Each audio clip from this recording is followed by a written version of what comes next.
चलिए एक बार फिर अंग्रेजी की दुनिया में आप लोगों को स्वागत है। जैसा कि पिछली कक्षा में मैं आप लोगों के लिए वॉइस के कुछ मज़ेदार ट्रिक्स के साथ वॉइस के कॉन्सेप्ट को रखा था।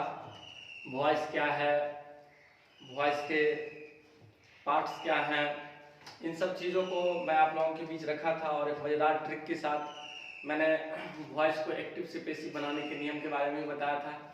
हालांकि अब शॉर्टकट तरीका अपनाने से कुछ फ़ायदा है नहीं, हम लोगों को निश्चित रूप से बेसिक रूल और ट्रिक के रूल दोनों चीज़ को जानना जरूरी है। तो पिछली वीडियो को आप लोग अवश्य देखिएगा। तो चलिए आइए देखते हैं। आज हम लोग बात करते हैं voice of simple present tense में। आज हम लोग बात करेंगे voice of simple present tense. जैसा कि आप जानते हैं, अगर वॉइस है तो वॉइस में दो रूल, एक एक्टिव स्ट्रक्चर होता है और दूसरा पैसिव स्ट्रक्चर होता है। एक एक्टिव, दूसरा पैसिव। तो आप जैसा कि जानते हैं, ठीक है, किसी भी टेंस का जो एक्टिव स्ट्रक्चर होता है वह टेंस का स्ट्रक्चर होता है। I mean to say that, कहने का मतलब ये, जो जैसे सिंपल प्रेजेंट टेंस का अफर्मेटिव स्ट्रक्चर हो जाएगा सब्जेक्ट प्लस V1 या V5 plus object plus full stop.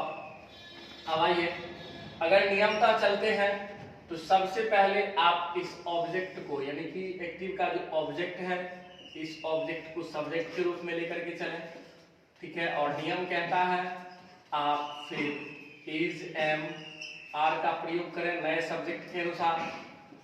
ठीक उसके बावजूद जो ये V1 और V5 है, इस V1 और V5 को आप V3 में बदलें। उसके बावजूद बाय लगा करके आप सब्जेक्ट को ऑब्जेक्ट में लिखते हैं, फिर फुल स्टॉप डाल के सेंटेंस को खत्म करें, ठीक है। और जैसा कि मैंने आपको पिछले वीडियो में, वॉइस का जो प्रारंभिक वीडियो था, उसमें मैंने आपको मैजिक ऑफ वॉइस के बारे में चर्चा किया था। मैजिक ऑफ वॉइस के बारे में चर्चा किया था, जिसमें मेरे द्वारा बताया गया था मैजिकल बॉक्स में, मैजिकल बॉक्स जो इस प्रकार का था, तो ध्यान दीजिएगा पिछली वीडियो में V1 V5 V2 V3 V4 और जिसे हम लोग इन्फिनिटिव कहते हैं 2 प्लस V1, वो भी पीछे नहीं है, आप लोगों के साथ ही है, इसके साथ ही है।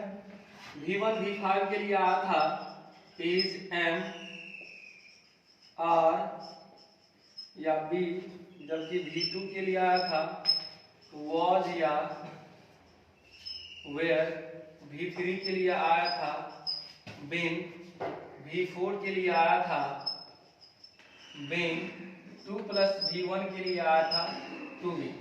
इन सब चीज का जिक्र मैं वॉइस के प्रारंभिक वीडियो में किया हूं, ठीक है। और साथ साथ वॉइस के को एक्टिव से पैसिव में बदलने के लिए कुछ नियम का भी, उसमें अपने हिसाब से कुछ नियम का भी पालन किया गया है। जिसका पहला नियम ये था, आप जरा ध्यान से देखें, जो एक्टिव का जो ऑब्जेक्ट है, एक्टिव के ऑब्जेक्ट को पैसिव में सब्जेक्ट के रूप में लिखेंगे। एक्टिव के ऑब्जेक्ट को पैसिव में सब्जेक्ट के रूप में लिखेंगे, ठीक है। उसके बाद जो दूसरा नियम ये था, जो क्रिया के रूप, यानी कहने का मतलब ये, अर्थात जो V1 और V5 यानी कि जो आपका एक्टिव सेंटेंस है, उस एक्टिव सेंटेंस में उपस्थित वर्ब के अनुसार आप इस बॉक्स का प्रयोग करें, जिस बॉक्स का नाम है मैजिकल बॉक्स। तो जैसा कि आप देख रहे हैं, जो यह एक्टिव में, यहाँ पे जो वर्तमान में जो एक्टिव आपका सेंटेंस है वो सिंपल प्रेजेंट टेंस का है, और उसमें जो उपस्थित वर्ब है वो V1 है और क्या है, V5 है। जरा ध्यान दें तो V1 और V5 का दोस्त क्या है, तो इज है, एम है और आर है। ये जो आप बी देख रहे हैं, जिसमें आपको मॉडल ऑक्सिलरी वर्ब अवेलेबल रहते हैं, उसके लिए इसका प्रयोग किया जाता है V1 के साथ। फिलहाल आप देख रहे हैं इज एम आर, वही इज एम आर यहाँ आ गया है। अब तीसरा नियम था हमेशा V3 का प्रयोग करें। इन सब बारे में, इन सब चीज के बारे में पिछले वीडियो में जिक्र किया हुआ है, ठीक है। पिछले वीडियो को आप ध्यान से पढ़िएगा, प्रारंभ से पढ़िएगा तो निश्चित रूप से समझ में आएगा। मैं प्रयास करूंगा जो आपको रूल के द्वारा, इस नियम के द्वारा, हर एक चीज के द्वारा मैं आपको बारीकी से अच्छे से समझाऊं। तो ध्यान रहे, जो तीसरा नियम था उपस्थित जो भी वर्ब है, एक्टिव में उपस्थित जो भी वर्ब है, चाहे वो V1 हो, V5 हो, V2 हो, V3 हो, V4 हो या 2 + V1 जिसको हम लोग इन्फिनिटिव के नाम से जानते हैं, वो रहे, कोई फर्क नहीं पड़ता है। बस ध्यान ये रखना है कि उसको पैसिव में आप कन्वर्ट कर रहे हैं तो उस उपस्थित वर्ब को आप V3 में बदल दें। और सबसे लास्ट और सबसे बढ़िया काम था ये, जो बाय लगा करके सब्जेक्ट को ऑब्जेक्ट में लिख देंगे, ठीक है। ध्यान रहे इस रूल का। और वैसे भी एक सावधानी बताए थे, यदि सेंटेंस का एक्टिव का सब्जेक्ट पीपल, पुलिस,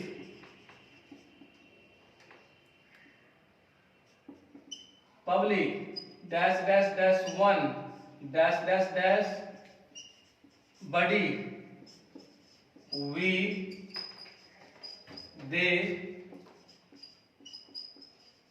ये डॉक्टर, यदि ये एक्टिव, इनमें से किसी भी वर्ड का प्रयोग एक्टिव के सब्जेक्ट के स्थान पर होगा तो ये जो आप देख रहे हैं बाय प्लस सब्जेक्ट को ऑब्जेक्ट के रूप में लिखेंगे, इसका प्रयोग हम लोग नहीं करेंगे, ठीक है।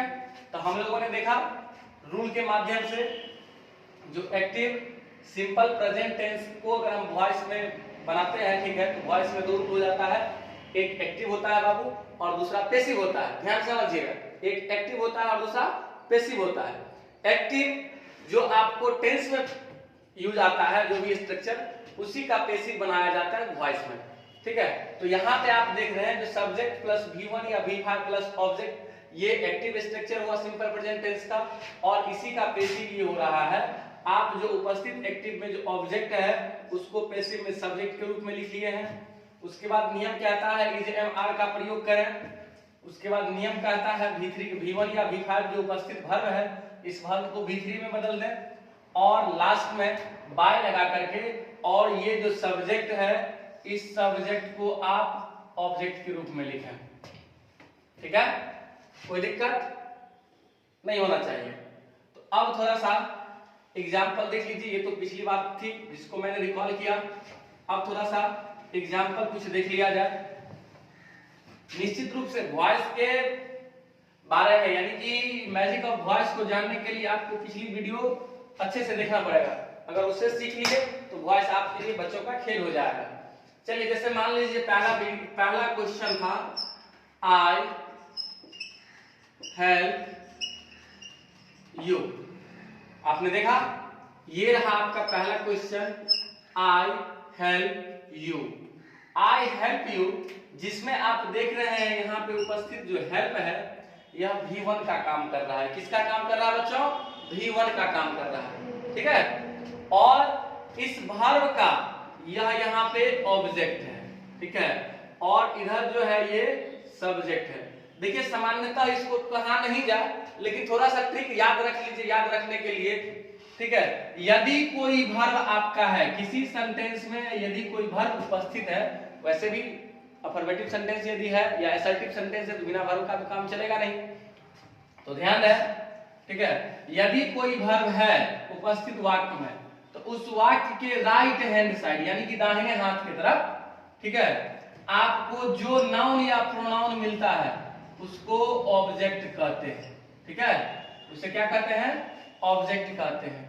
और यदि किसी वर्ब के लेफ्ट हैंड साइड, जो आपका ये बायां हाथ देख रहे हैं ना, बाएं हाथ की तरफ यदि कोई रहेगा, ठीक है, कोई नाउन या प्रोनाउन, ठीक है, उसको क्या कहेंगे? सब्जेक्ट कहेंगे, ठीक है, सब्जेक्ट कहेंगे, ठीक है। तो जरा ध्यान दीजिए, यहाँ ये भी वर्ब है और वर्ब का ये यहाँ पे ऑब्जेक्ट हो गया और इधर ये सब्जेक्ट हो गया। तो आइए इसे जरा मैं पैसिव में कन्वर्ट करता हूं। देख लीजिए, सबसे पहले इधर क्या है, जो ऑब्जेक्ट जो है, इस ऑब्जेक्ट को आप सब्जेक्ट में बदलें। तो यू का बाबू ध्यान रखें, जो ऑब्जेक्टिव केस और सब्जेक्टिव केस दोनों बराबर होता है, जरा ध्यान रख लिया जाए इसको, तो चलिए हटा दिया जाता है। सबसे पहले ध्यान रखें, मान लीजिए सब्जेक्टिव केस और इधर है ऑब्जेक्टिव केस। आई का ऑब्जेक्टिव केस मी, वी का ऑब्जेक्टिव केस अस, यू इसका सब्जेक्टिव केस और ऑब्जेक्टिव केस दोनों बराबर होता है। ही का ऑब्जेक्टिव केस हिम, सी का ऑब्जेक्टिव केस आपका हर होता है, ठीक है। और ये इट है, इट का ऑब्जेक्टिव केस इट, और ये दे, ठीक है, और दे का ऑब्जेक्टिव केस देम होता है। ध्यान रहे, यदि किसी सेंटेंस का सब्जेक्ट यदि कोई नाउन है तो उसका ऑब्जेक्टिव केस भी सेम टू सेम वही नाउन होगा, ऐसा नहीं है जो उसको बदल के लिखेंगे, ठीक है। तो आइए देख रहे हैं पहला क्वेश्चन का ये पहला बात, जो एक्टिव का जो ये ऑब्जेक्ट है, इस ऑब्जेक्ट को हम किसके रूप में लिखें? सब्जेक्ट के रूप में लिखें। लिख दिए, क्योंकि देखिए नियम कहता है यू का सब्जेक्टिव केस ऑब्जेक्टिव केस ज्यों का त्यों है, तो इसीलिए बदल दिए। अब नियम कहता है आप यहाँ जो न्यू जो सब्जेक्ट आया है, इस सब्जेक्ट के अनुसार, यानी कि इस सब्जेक्ट के अनुसार आप सेंटेंस में इज एम आर है उपस्थित, स्ट्रक्चर में इज एम आर है उपस्थित, इसमें से किसी एक का प्रयोग कीजिए। तो जैसा कि आप जानते हैं यू जो है आपका यह कौन सा सब्जेक्ट है? प्लूरल सब्जेक्ट है। तो सब्जेक्ट वर्ब एग्रीमेंट के द्वारा एक नियम पारित किया गया है, जो यदि किसी सेंटेंस का सब्जेक्ट सिंगुलर होता है, समझ रहे हैं ना, यदि किसी सेंटेंस का सब्जेक्ट सिंगुलर होता है, ठीक है, तो उसके साथ सिंगुलर वर्ब का प्रयोग करेंगे। यदि किसी सेंटेंस का सब्जेक्ट प्लूरल होता है, ठीक है बाबू, तो उसके साथ प्लूरल वर्ब का प्रयोग करेंगे। तो जैसा कि आप जानते हैं, देख लीजिए यू प्लूरल है तो प्लूरल के साथ कौन सा वर्ब? Plural verb. तो यू के साथ यहाँ पे क्या हो जाएगा? आर हो जाएगा। अगला नियम क्या कहता है? आप V1 या V5 यानी कि मौजूदा वर्ब को आप V3 में बदलें। तो V1 है और V1 का V3 भी हेल्प हो जाएगा, यहाँ पे हेल्प है और हेल्प का V3 हेल्प हो जाएगा। अगला कहता है स्ट्रक्चर से, नियम से जो बाय लगाइए और इस बाय को आप, ठीक है, यहाँ जो एक्टिव का सब्जेक्ट है इसे ऑब्जेक्ट के रूप में लिखें। तो देख रहे हैं आई का ऑब्जेक्टिव केस क्या है? मी है, मी दे दीजिए। और जैसा कि आप जानते हैं, आप लोग तो समझदार हैं, जो असर्टिव सेंटेंस जो भी होता है, ठीक है, चाहे वो अफर्मेटिव हो या निगेटिव हो, ठीक है, उस सेंटेंस का अंत आपका फुल स्टॉप से ही होगा, हमने दे दिया। चलिए आपका मन अब ये होगा, चलिए इसी वाले क्वेश्चन को मैं एक दूसरा क्वेश्चन लेता हूं, ठीक है, जरा क्वेश्चन दूसरा लेता हूं, ध्यान दीजिएगा। क्वेश्चन है she teaches, TEACHES, teaches him, full stop, she teaches him. तो जैसा कि आप देख रहे हैं यह वर्ब के लेफ्ट हैंड साइड में है, सब्जेक्ट हो गया, वर्ब के राइट हैंड साइड में है, वैसे भी सब्जेक्टिव केस यानी कि ही का ऑब्जेक्टिव केस ये है, तो ऑब्जेक्टिव केस ऑब्जेक्ट होता ही है। और यहाँ पे जब वर्ब के अंत में एस या ईएस लगा होता है तो इसे V5 कहते हैं। तब आप स्ट्रक्चर मिला लीजिए, हालांकि स्ट्रक्चर मिलाइएगा तब स्ट्रक्चर से, उससे बेहतर है जो आप मंत्र से बना लीजिए, मैजिक ऑफ वॉइस से बना लीजिए, ट्रिक से बना लीजिए, नहीं तो देख लीजिए आपका सेम दोनों ही आएगा। V5 वाला है तो ये सब्जेक्ट प्लस V1 या V5 प्लस ऑब्जेक्ट किसका होता है? तो सिंपल प्रेजेंट टेंस का एक्टिव होता है। तो लगाओ बाबू उसका पैसिव। तो पैसिव क्या है? सबसे पहले ऑब्जेक्ट को सब्जेक्ट में बदलेंगे, एक्टिव के ऑब्जेक्ट को सब्जेक्ट में बदलेंगे, उसके बाद इजमार का प्रयोग करेंगे, फिर V3 का प्रयोग करेंगे, फिर बाय लगा के सब्जेक्ट को ऑब्जेक्ट का प्रयोग ऑब्जेक्ट में बदल करके लिखेंगे। तो आइए उस नियम को अप्लाई कीजिए, अदरवाइज नहीं। देखिए सबसे आसान ट्रिक जो पिछले वीडियो में अच्छे से बताया गया है, ठीक है, क्या है? ध्यान दीजिए कि ऑब्जेक्ट है बाबू, एक्टिव के मंत्र था, यानी कि एक्टिव के ऑब्जेक्ट को पैसिव में सब्जेक्ट के रूप में लिखेंगे। यहाँ पे तो है हिम, तो अब याद कीजिए जो हिम का सब्जेक्टिव केस, तो बगल में लिखा हुआ है, देख ले सीखने के लिए। ही, हिम का सब्जेक्टिव केस कौन सी होता है? ही हो गया ही। अब दूसरा मंत्र कहता है जो जादुई बक्सा का प्रयोग करे, अभी कुछ देर पहले बताए थे। तो V1 और V5 का दोस्त होता है इज एम आर, तो ही के साथ किसका प्रयोग होगा? सिंगुलर है तो इज। उपस्थित वर्ब यानी कि हमेशा V3 का प्रयोग करेंगे, तो टीच का V3 TAUGHT टाउट। चौथा नियम कहता है आप बाय लगा दें, और एक्टिव में जो उपस्थित सब्जेक्ट है इस सब्जेक्ट को ऑब्जेक्ट के रूप में लिखें। तो जरा ध्यान दीजिए, सी का ऑब्जेक्टिव केस है हर, ठीक है। तो आप इधर लिख दें कौन सी? हर, फुल स्टॉप के बदले फुल स्टॉप, ठीक है। चलिए इसी तरह आप अगला क्वेश्चन देख लीजिए, क्या कहिए क्या पता सरलता मार के आए होंगे। अगला क्वेश्चन देख लें, इसको जरा देखते हैं।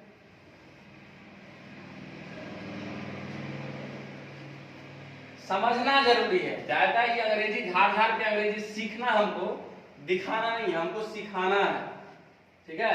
क्योंकि मेरा मानना है अंग्रेजी को क्लास से लिख कर नहीं सीख कर निकले, ठीक है। चलिए अगला क्वेश्चन देखते हैं। He eats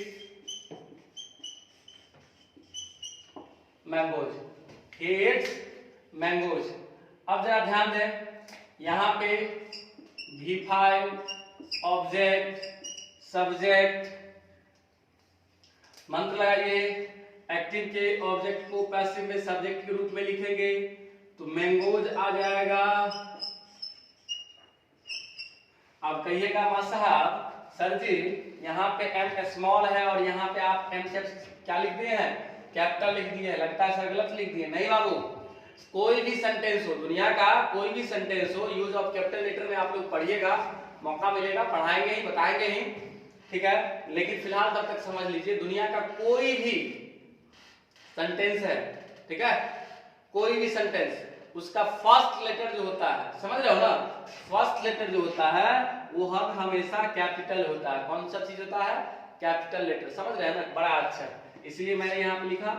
तो मैंगोज का एम कैपिटल हो गया, मैंगोज। अब देखिए दूसरा नियम था मैजिकल बॉक्स का प्रयोग करें, ठीक है। मैजिकल बॉक्स जरा ध्यान दें, क्या हो जाएगा? V1 या V5 का दोस्त BMR होता है, ठीक है। तो मैंगोज के साथ, यानी कि मैंगोज खुद प्लुरल है, मैंगो, मैंगो इसका सिंगुलर होता है, मैंगो का प्लुरल मैंगोज होता है, तो अपने साथ यह प्लुरल वर्ब लेगा। तो जरा ध्यान दें, मैंगोज आर हो जाएगा, क्या हो जाएगा? आर हो जाएगा, ठीक है। और इधर देखिए यहाँ पे V5 है और V5 को बदलिएगा किसमें? V3 में।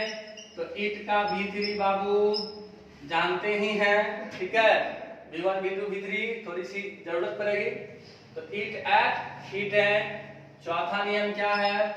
बाय लगा के ऑब्जेक्ट के रूप में लिखेंगे, तो ही का ऑब्जेक्टिव केस हिम हो जाता है।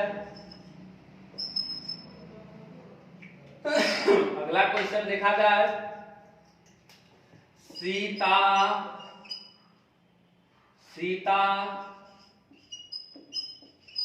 Rights a letter, Sita writes a letter. नौजवानों देखिए, हतो उत्साहित ना हो, एकदम धीरे धीरे चलेंगे। सीता राइट नहीं, राइट्स हो जाएगा, क्या हो जाएगा? राइट्स। जरा ध्यान दें, सीता राइट्स अ लेटर, यहाँ पे हो जाएगा V5, इसलिए हुआ, ठीक है, क्योंकि यहाँ पे सीता जी बेचारी अकेली है और यह सिंगुलर हो गई, ठीक है। वैसे भी आप लोगों को नाउन में इस चीज का जिक्र किया जाएगा या किया गया होगा, ठीक है, जो नाउन वाले वीडियो में। जो सीता जो है, ठीक है, यह सिंगुलर नाउन है, प्रॉपर नाउन है, ठीक है। प्रॉपर नाउन जो होता है वो हमेशा सिंगुलर होता है और अपने साथ सिंगुलर क्रिया लेता है, इसलिए। और जब ध्यान रहे, जो V1 में जब हम S या ES जोड़ते हैं तो क्या बन जाता है?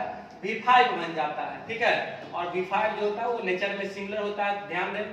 तो ये आपका सब्जेक्ट हो गया, ये V5 हो गया और ये ऑब्जेक्ट हो गया। आइए लगाते हैं मंत्र, फूंक मारते हैं, एकदम गर्दा उड़ेगा ये। देखिए इसका पैसिव क्या हो जाएगा? एक्टिव के ऑब्जेक्ट को पैसिव में सब्जेक्ट के रूप में लिखेंगे, तो ए लेटर, ए लेटर, और देखिए V1 या V5 का दोस्त क्या था, B is M R था, तो ए लेटर के साथ क्या लगेगा, इज लगेगा। तीसरा नियम हमेशा V3 का प्रयोग करेंगे, तो राइट का V3 रिटन, ठीक है। और चौथा नियम बाय लगा के सब्जेक्ट को ऑब्जेक्ट में, आपको मैंने पहले ही बता दिया है, यदि कोई नाउन रहता है तो उसका सब्जेक्टिव केस और ऑब्जेक्टिव केस बराबर होता है, तो सीता का ही यहाँ पे सीता ही हो जाएगा, कोई दूसरा नाम नहीं आएगा। ओके डियर, तो आज के लिए इतना ही, फिर मिलते हैं अगले एपिसोड में, तब तक के लिए bye bye, good day to all of you.